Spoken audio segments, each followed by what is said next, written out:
come from? How does it apply to what I'm actually talking about? So your signal is where you say the author's name and or a reference to that text. So you can start your sentence by saying, Ms. Taylor stated that blah, blah, blah. Or in Ebony magazine, it says this. So you're, like you said, you're giving credit to where that source came from. Then you need to tell, what is the whole purpose? Why does this quote relate to what I'm saying? So everybody's doing a research paper on something dealing with civil rights. So if you're putting a direct quote from Martin Luther King or for whoever your paper happens to be about, why did you include that quote? It's a lot of things that the people said, but every quote's not going to be appropriate. So if you're talking about how we should have equality, and then you put Martin Luther King's quote about, what did he say? I have a dream quote, something from that speech. After you put that quote, you need to say, you know, he stated this because he believed that all people should be able to have the same education, regardless of their race. And that kind of closes it out so that it makes sense and it flows all together. So, okay. Okay, so look at the example that we have up here. So the example says Ross, and Ross will be who? the author. The author, or whoever wrote this particular text. In 1993, and being in parentheses, what do we think that is? When it happened, or Okay, either the time period when it happened, or most likely the time period that this text was written. So you know how when you do your works cited or your bibliography, you have the date that the actual text was written. So in 1993, Ross did a study, some type of study. That's when it was published. That's going in parentheses. So Ross, in her study of poor and working class mothers in London from 1870 to 1918. So it's a study of something that happened way before then, but she's just writing about it in 1993. So then she makes it clear that the economic status to a large extent determined the meaning of motherhood. That's your assertion. That's what she's actually saying. What is the point of her study? Why is it relevant? So we have our signal, which is the author's name and also the year in which she wrote this, and you have your assertion. What's the whole point? Also, what do we notice here? What do you think P9 is? the page number. Okay, yeah, the page number. So it may have come from a book, it may have come from a magazine or some type of journal, but that actual information that we use came from page 9. So if anybody wants to check your sources, because people could just write anything, but if we want to actually go back and check your source, we should be able to look at whatever particular journal or magazine that's from, turn to page 9 and see, oh, okay, Ross said this. So it's all about referencing your sources and making sure that you're credible as a writer. Because, I mean, we could just make up a paper and say a whole bunch of stuff, but if it didn't really happen, that will take away your credibility as a writer. Let's see. One more example here. Let's look at the signal can also come after the assertion. So one of the common ways you would start to credit your source would be, of course, to use the author's name first. But you don't always have to do that. Like in this example, illness was rarely a routine matter in the 19th century, as Ross observes. So there, they just put the author's name somewhere in the middle. You don't have to start off with the author's name. But it's still there. We still have where it's coming from. We still have the page number. So 2 ways that you can do it. Well, it's more than 2 ways, but those are 2 common ways that you can do it. You can start off putting the author's name. You could start off with the actual text. Like if you want to say, which many of you did in your last essay, in the house on Mango Street. That's giving us the text. Not just, I made this up, but in the house on Mango Street. Or Sandra Cisneros stated, and then you would put whatever she wrote in that particular book. But in this one, they put her name in the middle of the sentence, and then they still put what page number it is. So that anybody can go back, look on page 166, and see where it is. Make sense? Mm-hmm. I'll just say, Does it make sense? Yeah. Yes? So this will go in on a research paper? Because when you're researching, just how y'all started looking for those articles on Wednesday? Yeah, whatever that was. Y'all were looking for the articles. Those are going to be your sources. So you're going to go back. You're going to go back, read through those sources, and you're going to have to paraphrase those sources and actually cite them. Because you can't just write a whole research paper and not say who it came from. We know that you didn't make up information about civil rights, so who did it come from? Where did it come from? Who wrote those articles or those journals that you're writing about? Alright, so what I want us to do first is to just practice paraphrasing all together. So I'm going to do one, and then we're going to do one together, and then y'all are going to do the ones for your individual articles on your own. That sounds exciting. I heard an exciting sound. That was an exciting sound. Okay, so just look at this sentence. It's a pretty simple sentence. Somebody read it. Anybody? Publix is closed because of bad weather conditions. Okay, that's a pretty simple sentence. How could we paraphrase this sentence? Putting it in our own words. Now think about when you paraphrase, think of it as retelling the story, but putting it in your own words.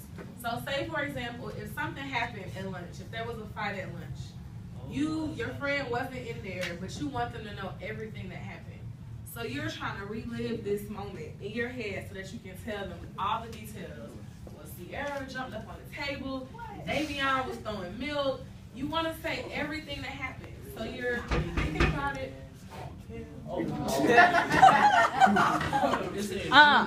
Calm down. Calm down.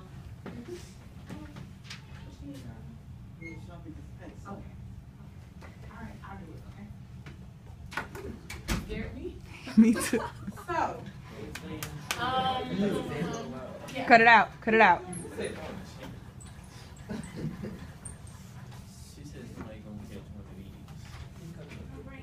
Damn. He's supposed to be in Sasser's class. He's supposed to be in Sasser's class. He's on Sasser's roll. He not on my roll. Bye, Wilson. You messing up our observation. Bye, Wilson. Okay. So. All right, guys, get back on track. Back on track. You're paraphrasing. You're thinking about how you would retell the story as if you were talking to maybe a family member or a friend. So, Publix is closed because of the bad weather conditions. Antonio, sit up. Don't even start off with Publix. You can restructure the sentence. Think of other synonyms. Because of the bad weather conditions. You are so. You don't supposed to start off with because. Okay, so how can we start off if we don't say because? What should we say? Due to the bad weather conditions. Good job, Jada. So due to, what's another word for bad? We don't even have to use bad. It's a million other words for bad. The horrible bad weather. Okay. No, the horrible weather. Think about what you guys heard on the news this morning. If any of you were listening to the news, maybe on your way to school or while you were getting dressed, guys, pay attention. What kind of words did they probably use this morning? I know I heard severe weather conditions. What else? Huh? They always say that. I mean, well, think about how cold is it today? It's like it's below freezing. It's actually what, 29 degrees outside. So think of guys, get on track. Think of some of the words that they may have used this morning on the weather, on the weather report. So we heard severe, terrible, horrible, anything else? Have we heard unseasonably cold weather? Because think about it, it's still fall right now, but doesn't it feel like winter? Yeah. Right, it's snowing in Buffalo. So think about your synonyms. You can always go to thesaurus.com. Is horrific bad or good? Horrific? That's bad. Okay, horrific. Okay. So that can go with horrible, horrific, similar. All right. She wants me to write her. Yes, please write Drace's answer on the board. Yeah, okay. All right. Horrific weather. Okay, so then what? Due to the horrible, terrible, unseasonably cold. Anthony horrific, and Josephine. severe weather, what happened? Publix is closed. Okay. We may not even have to say Publix. We could say Publix, but what is Publix? The main store. It's a grocery store. So we could say All stores grocery closed store. today. That's actually a good segue into what I'm about to say. Now, on your papers that I passed back, on your essays, some of you have rubrics. Well, most of you should have either a separate sheet that's a rubric, or either I've written at the bottom your rubric. Okay, Look and see what you get the most points for. Your ideas, right? They're times 2. Now, what can we say are our ideas? It's being specific, not just saying things or stuff or stores. It's being specific. What kind of store? A grocery store. What kind of weather? Terrible weather, severe weather. Okay, you guys got to get in the habit of being more specific. Those are where your ideas come from, and that's how you get the bulk of your points. Basically using Adjectives or just colorful words.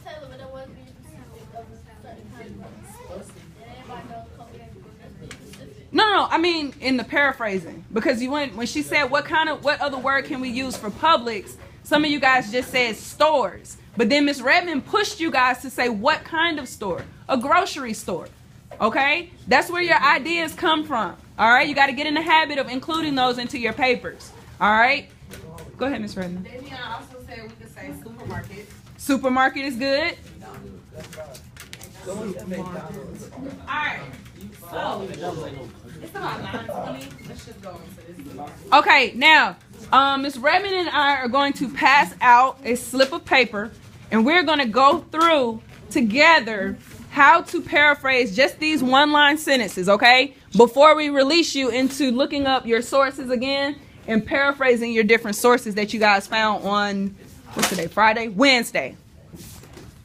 Are you recording? You want me to? So she doesn't have to come back. I'm just going to record her. Thanks. Hold this. And just point it at Miss Redmond or the board or me. Whoever's talking, okay? Oh, you got really recording her passing out pictures.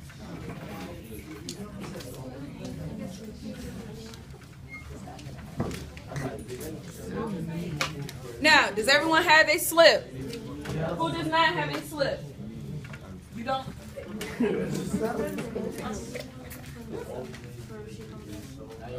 Oh, you made it. So that backboard. She's a basketball player.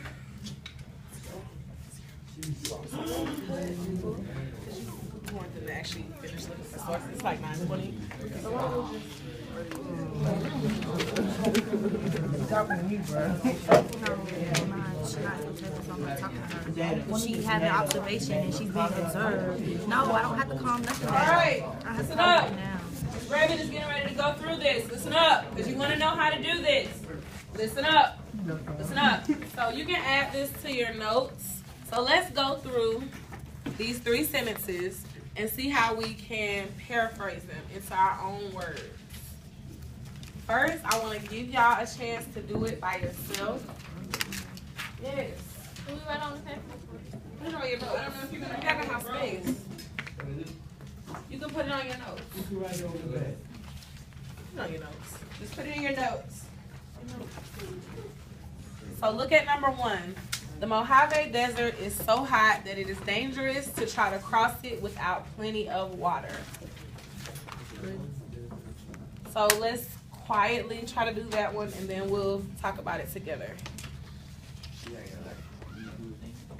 Paraphrase it, what we just did. So look at sentence 1. We're going to paraphrase it how we did the first one on the board.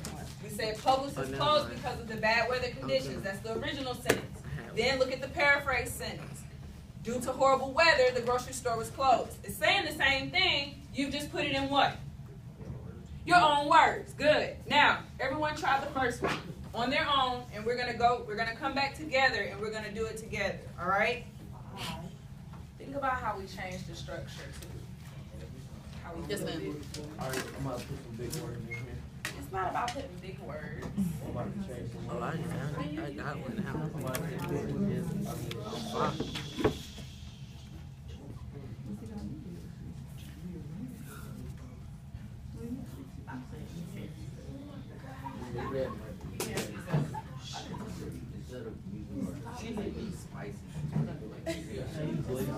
That's a different type.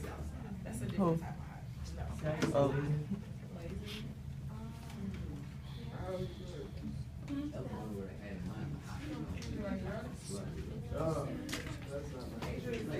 Spicy.